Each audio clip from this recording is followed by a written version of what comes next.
Good evening students. आप सभी का फिर से हमारे यूट्यूब चैनल मैथसेबल में स्वागत है। आज फिर से हम लोग अपने क्लास नाइन्थ के बहुपद का टॉपिक नंबर 5 रिमाइंडर थ्योरम पर डिस्कस करेंगे और इसके साथ ही साथ रिमाइंडर थ्योरम से जो संबंधित कुछ एग्जाम्पल्स कह लीजिए जो कि हमारे एनसीईआरटी के एक्सरसाइज 2.3 के क्वेश्चन होंगे जो हम यहाँ सॉल्व करके देखेंगे भी। मुझे अच्छा लगा कि रिमाइंडर थ्योरम बताने के साथ साथ अगर वो क्वेश्चन करने का मौका मिलता है तो ज़्यादा बेहतर होगा, समझ में आ पाएगा वो रिमाइंडर थ्योरम। तो आइए बगैर समय गंवाए हम अपने टॉपिक पर चलते हैं। जैसा कि मैं बताना चाहूँगा कि अब हम अपने बहुपद के उस प्रोग्राम पर डिस्कस करने लगे हैं जो प्रोग्राम इस बहुपद का इम्पोर्टेंट हिस्सा होगा। इस बहुपद का सॉल्यूशन और एक था नेचर। पूरी बहुपद आपके दो भाग में बटी हुई थी, एक नेचर पर थी और एक सॉल्यूशन पर थी। तो हम अभी जहां चल रहे हैं वो सॉल्यूशन होगा, हल होगा। बहुपद का हल कैसे करते हैं, तो बहुपद के हल की प्रोसेस, कितने तरीके के प्रोसेस हैं वो हमने कल अपने पीछे की वीडियो में बताया था। उसमें पहला बताया था मैंने कि बाय कॉमन मेथड, दूसरा बताया था आपको फैक्टर थ्योरम और तीसरा बताया था रिमाइंडर थ्योरम। तो कॉमन और फैक्टर, ये दोनों, जिस फैक्टर थ्योरम को मिड टर्म स्प्लिट मेथड भी कहते हैं, वर्णखंड प्रमेय, और ये रिमाइंडर थ्योरम शेषफल प्रमेय हो गया जो तीसरा था। इसके बाद अब विधि नहीं थी। इसके बाद अगर एक विधि आती है तो वो है बाई आइडेंटिटीज यानी सर्वसमीकाओं के द्वारा, जिसका हम अगले पार्ट में बात करेंगे। तो आइए हम बात करते हैं कि रिमाइंडर थ्योरम क्या होता है। मैं एक बात बताना चाहूंगा कि ये रिमाइंडर ऐसा नहीं है कि आप इसको पहली बार सुन रहे हैं, जिसको हिंदी में शेषफल बोलते हैं। ध्यान दीजिए, शेषफल आपने पीछे के अध्यायों में या पीछे की कक्षा में भी आपने ये सुनने को मौका मिला है। जी सर, मिला है। कैसे? तो सर जब किसी नंबर्स में भाग दिया करते थे, यानी जब भाग की प्रक्रिया करते थे, तो उस स्थिति में हमको ये शेषफल सुनने को मौका मिलता था। तो सब इसका मतलब कि बस फिर वही समझ लीजिए कि वही है जो आप जानते हैं। बस उस भाग के द्वारा प्राप्त भजनफल, शेषफल, यानी उस डिवीजन में प्राप्त जो कोशेंट और रिमाइंडर हुआ करता था, जिसको आप जानते भी थे, क्या? भाज्य बराबर भाजक गुणे भजनफल धन शेष, यानी dividend is equal to divisor into quotient plus remainder होता है। भाज्य किसको कहते हैं? तो सर मैं बताना चाहूंगा कि भाज्य, अगर मैं 5 में 2 से डिवीजन करता हूं तो 2 टाइम्स जाएगा, जिसके नीचे 1 आया, और यदि 5 में हम 2 की डिवीजन करके अगर हम 2 टाइम्स लेकर के गए और रिजल्ट 4 मिला और घटाने के बाद रिजल्ट 1 मिला, तो ये वही है जिसमें कि इसको हम डिविडेंड बोलते हैं और इसको क्या बोलते हैं? डिवीजर, और इसको डिविडेंड, इसको कोसेंट और इसको रिमाइंडर। यानी इसको बोलते हैं भाजक, इसको बोलते हैं भाज्य, और इसको बोलते हैं शेष, भागफल, और ये हो गया आपका शेष। ठीक यही चीज, यही भाग की क्रिया आज हम अलजेब्रा में अगर करते हैं तो उसको एक नाम दिया गया है जिसको कि शेषफल प्रमेय कहा जाता है। तो पहले तो आप एक कूल माइंड हो गए होंगे कि शेषफल प्रमेय कोई नई चीज नहीं है, इसके बारे में आप अर्थमेटिक में जानते थे। बस अंतर यही है कि आज अलजेब्रा के बहुपद में आप इसको देखने जा रहे हैं। नंबर 1। नंबर 2, कि जैसे किसी बच्चे से अगर हम कहेंगे कि 5 में 2 से डिवाइड करके बताओ कि इसका भागफल कितना आएगा और भागफल के साथ साथ शेषफल कितना आएगा, ये तो वो बड़ी फटाक से नहीं लेता था, तुरंत डिवीजन करके वो रिजल्ट बता देता था। लेकिन आज अगर हम कहेंगे कि 3x³ + 7x में 7 + 3x का डिवाइड कीजिए, तो थोड़ा सा बच्चा परेशान सा हो जाता है। क्यों? क्योंकि अलजेब्रा में कुछ अलग नियम है, बीजगणित, पॉलिनोमियल।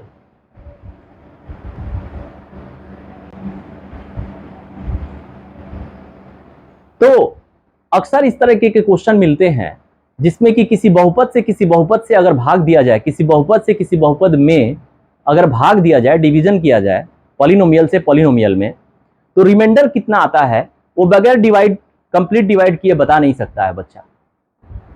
लेकिन रिमाइंडर थ्योरम आपको एक ऑफर देती है कि जो बच्चा इस रिमाइंडर थ्योरम को जानता है वो तुरंत बगैर एक्चुअल डिवीजन किए, बिना लंबा भाग दिए वो शेषफल बता सकता है, क्षण भर में बता सकता है।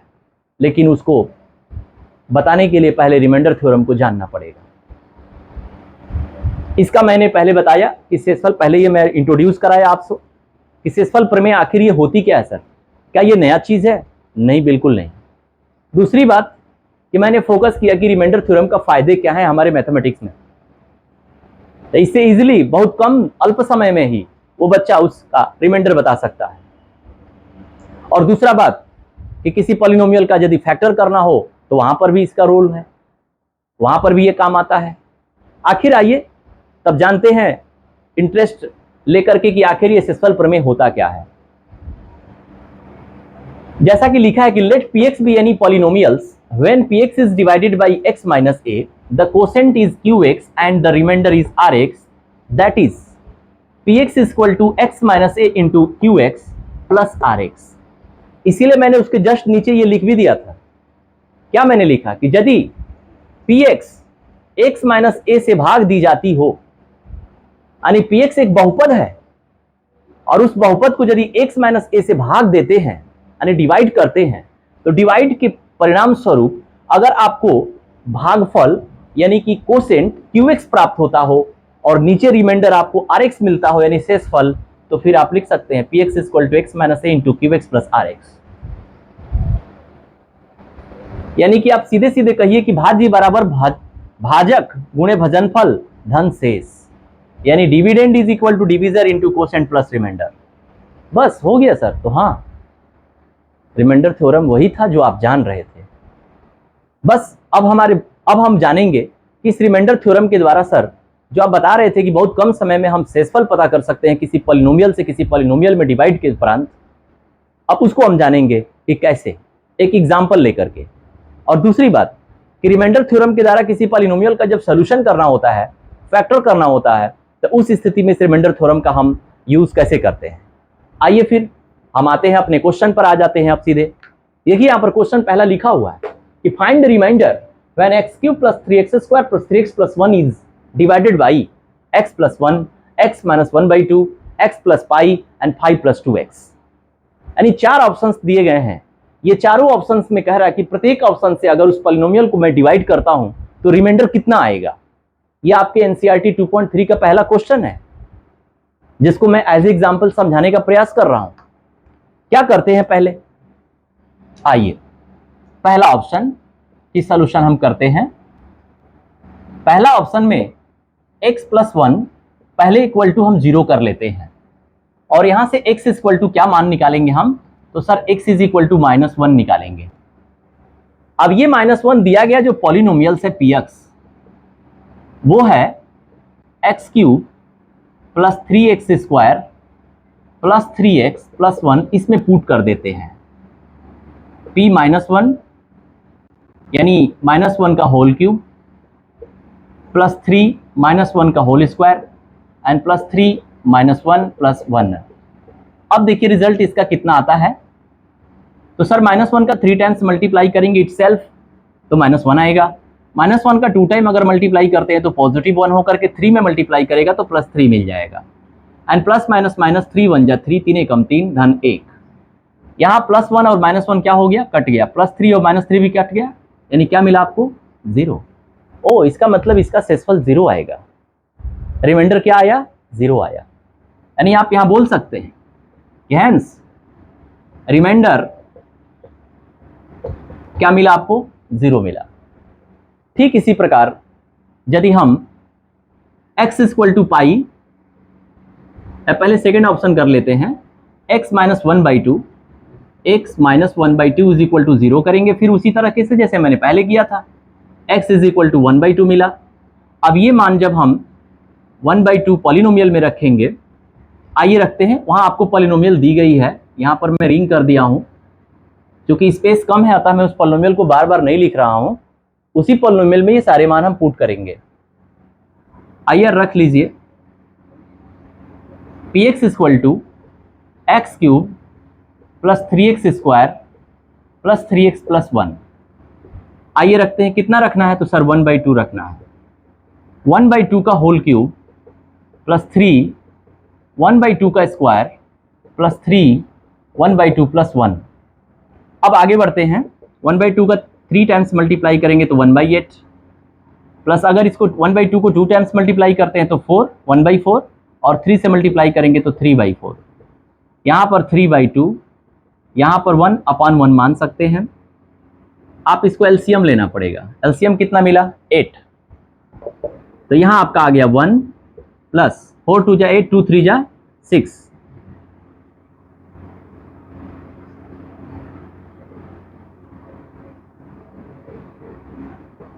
अब हम 4 2 जा 8, 2 3 जा 6 लिख लिए, प्लस 2 4 जा 8, 4 3 जा 12 लिख लिए, और ये 8 1 जा 8 मिल गया। पता आपको रिजल्ट क्या मिला, 6 1 7 12, 19 प्लस 8 27/8। क्या ये 0 के इक्वल है, नहीं। खैर यहाँ तो हमको रिमाइंडर बताना था, अब यही हो गया क्या आपका रिमाइंडर, जिसको आप शेषफल कहते हैं। रिमाइंडर मिल गया 27/8। ठीक इसी प्रकार आप चाहें तो x equal to x plus pi को और 5 प्लस 2x को भी चेक कर सकते हैं। चेक नहीं, मतलब आप इसका शेषफल ज्ञात कर सकते हैं। इसका तो रिजल्ट कंफर्म है, -पाई रखना है हर जगह। सर पाई का मान भी रखना है क्या, एक सेकेंड, इस क्वेश्चन को मैं दिखा देता हूं, एक सेकेंड।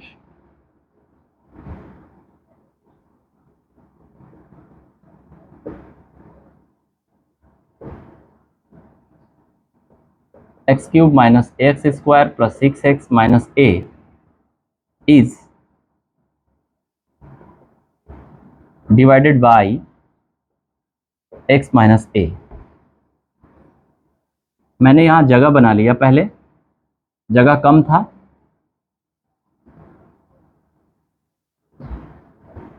अब मैं यहां थर्ड ऑप्शन के लिए जगह बना लिया। थर्ड ऑप्शन में था x plus pi is equal to 0। यहां x इक्वल टू क्या मिलेगा, तो सर माइनस पाई।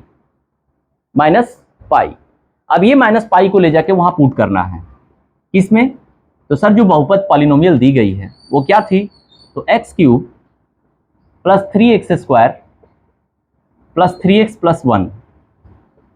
आइए रखते हैं माइनस पाई का whole cube plus 3 minus pi का square plus 3 minus pi plus 1।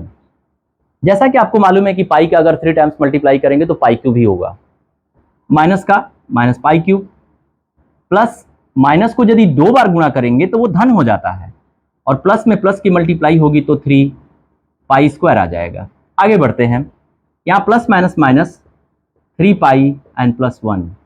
वो सर इतना लंबा आएगा सर रिमाइंडर, जी बिल्कुल, क्यों, पाई का मान रख दीजिए सर 22/7, क्या जरूरत है,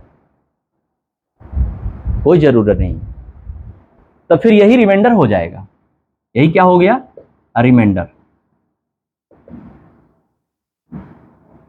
एक ऑप्शन हमने आपके खाते में डाल दिया, यानी इसको खुद से आप ट्राई करेंगे 5 प्लस 2x को, x इक्वल टू -5/2 आएगा, जिसका मान आप उसमें रखेंगे और रख करके गणना करके बताएंगे कि कितना रिमाइंडर आता है।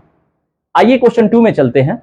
क्वेश्चन 2 में जरा गौर कीजिए, find the remainder when x cube minus x square plus 6x minus a is divided by x minus a। मतलब ये हुआ कि यदि एक बहुपद दी गई है, यहां पर जिस बहुपद को देख पा रहे हैं, मैं घेरा लगा दिया, इस बहुपद में यदि x माइनस a से भाग देते हैं तो रिमाइंडर क्या होगा। इस क्वेश्चन में कोई अंतर नहीं है, ये भी क्वेश्चन वही है जो हमने ऊपर किया। तो फिर तो सर यहां पर भी वही तरीका अपनाएंगे, यानी कि x माइनस a, आइए अपनाते हैं।